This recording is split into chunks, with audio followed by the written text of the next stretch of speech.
All kinds of changes in terms of the race for Europe. Big teams dropping points. I know everybody's getting a little bit nervous for Manchester City. What do you think?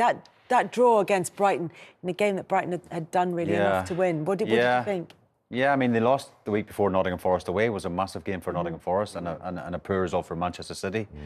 And the Man City of old, Kelly, always bounce back the week next week. Brighton at home's not an easy game because they're in the conversation for Champions League as well. So, yeah, they had their chances. I believe had a brilliant chance second half. Gonzalez hit the post as well for Man City.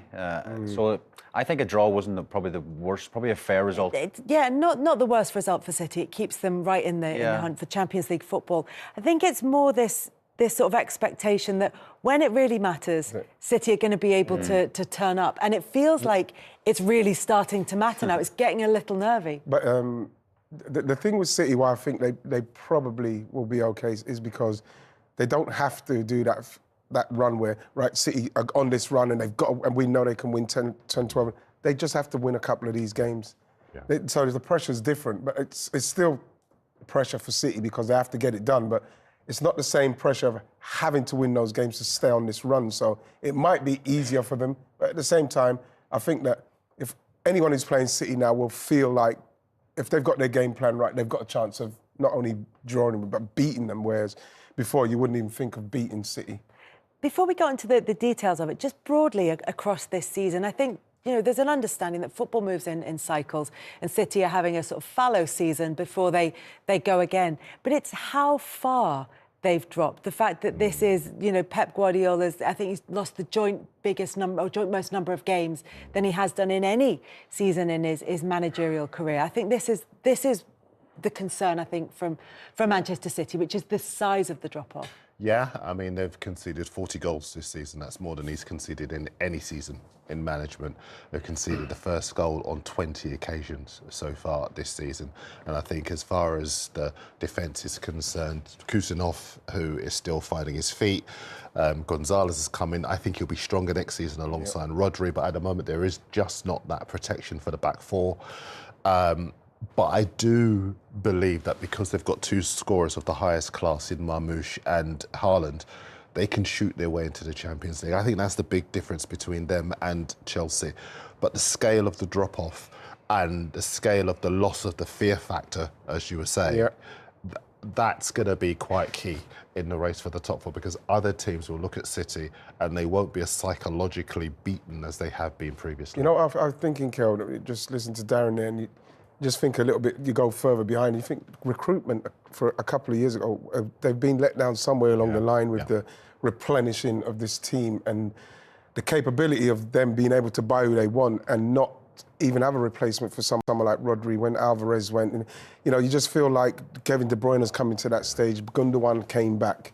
You just feel like, well, what's happened with the progression of the recruitment? And I think that a couple of years ago they needed to be doing that, and that is why I believe that the drop-off is so drastic, because everybody at the same time have kind of gone like that. And then you've brought Marmoush in, who looks like he's some player, but at the same time it's not giving them the kind of lift, because they're all, whether it's tired, whether it's mentally fatigued, tired, I don't know what it is, whether it's the recruitment, they've just not got that je ne sais quoi, what City have. That's why they can't go on that run. And it might just be they're not enthused by chasing Champions League football. They're used to chasing titles and silverware and trophies. And they're very fortunate as well that in a season where they're having such a poor time, that the Champions League has gone to 5 places. Yeah. Because if they don't, like I say, win those games, you can easily see the way that City have played and the way they've performed this season. Someone else like jumping over them and taking the spot. In the midst of all of this, Erling Haaland has got to 100 goal involvements quicker than any other player, and there are the numbers. We're used to seeing these incredible numbers for him. But even he's dropped off a little bit this season, probably more as a product. He's probably more reliant on the performances of players around him than pretty much anyone else. I think that's a really good point, Kelly. I think, the likes of De Bruyne and Gundogan, they are getting on a year, and the legs aren't there and the assists aren't there, but I actually think they don't use him enough. I know he's at the top of nearly every goal scoring chart and assist chart you see. We covered the game here on Matchday Live at the weekend, and You know, Doku's a very, very good player, very direct player, but at times he beats the fullback and doesn't put it in the box and he cuts back.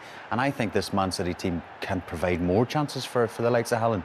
Marmoush, I think, has been a brilliant signing, and I feel for Marmoush a little bit.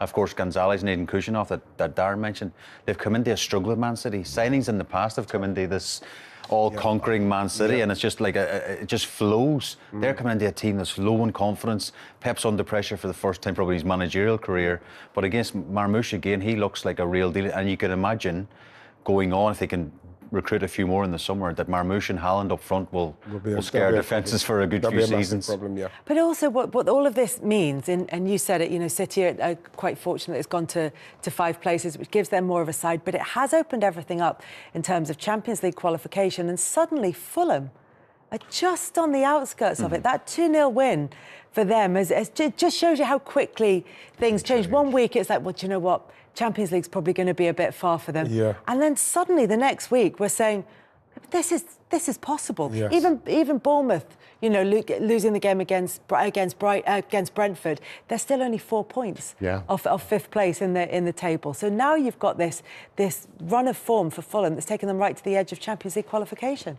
Yeah, and I think if you've got goal scorers in your team and if you've got that capability to just give yourself that run of wins that puts you in a conversation, then you can stay there. But I think that Fulham's big problem is, if in that graphic, was the goals against column, because it's the teams that are able to put together clean sheets that are going to have the best chance of getting into the top 4. I think Villa can't do it because Villa just cannot stop conceding for all the attacking power they've got. I think Bournemouth might be the ones. We know that Nottingham Forest, they look nailed on. Again, I'm being a bit geeky today. You've got to forgive me for No, this is great. We love this stuff. I saw a terrific stat which said they got 54 points. Only 4 times in Premier League history has a team failed to get into the top 5 with the number of points they've got. And Sells, for example, in goal, fantastic. The ammunition for the striker, you were talking about that, they get it spot on for Chris Wood. But when Chris doesn't score, Anthony Elanga scores goals and Morgan Gibbs-White scores goals, and they've got players who are all willing to weigh in. But at the back, Milinkovic and Murillo, superb in front of Sells. And that's the reason why they look nailed on. I've been saying every week that Nottingham Forest are not going to make it. They're not going to make it every time. And every week they prove me wrong. The wobble's coming. It is, but it's not hasn't. coming. Nuno deserves so much credit for the job he's done. And the way he's playing, it's different. Everyone says about, I know, tippy-tappy football playing through the thirds. He sits in a low defensive block, really solid. Matt Sells, you mentioned, and defensively really solid. But the pace they have on the break, they're killing teams on the break. Yeah, they're very good. They're very good. And like Elanga, it's like he got a free roll the other day. He's got the free roll, and you could see the confidence he's got. Someone like Callum Hudson-Odoi. We're talking about players with proper pedigree. Yeah. Same with Morgan Gibbs-White in what they're doing. They're one of the best teams in respects of, like, their midfield solid, the defence is solid, who are very comfortable doing that, you know, that solid, like whether it's a mid block or a low block, and just let them get on with it.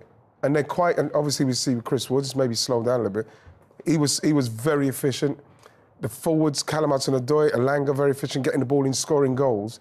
And I think that now they're at a place in the season where it is totally in their hands now.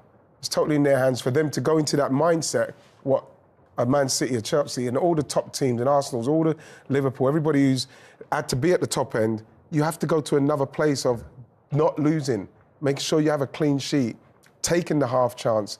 Those are the levels you've got to get to, because when you do get to that and you do get into the Champions League, you soon realise how the levels go to another place when you get into the Champions League. And you have to have that mindset now. Yeah, and as you say, that kind of solid defensive performance, or the solid defensive performances, plural, that they've been putting in Nottingham Forest, can give them a bit of confidence, particularly for the teams that aren't used to challenging for Champions League places, that are going to be up there and in the mix.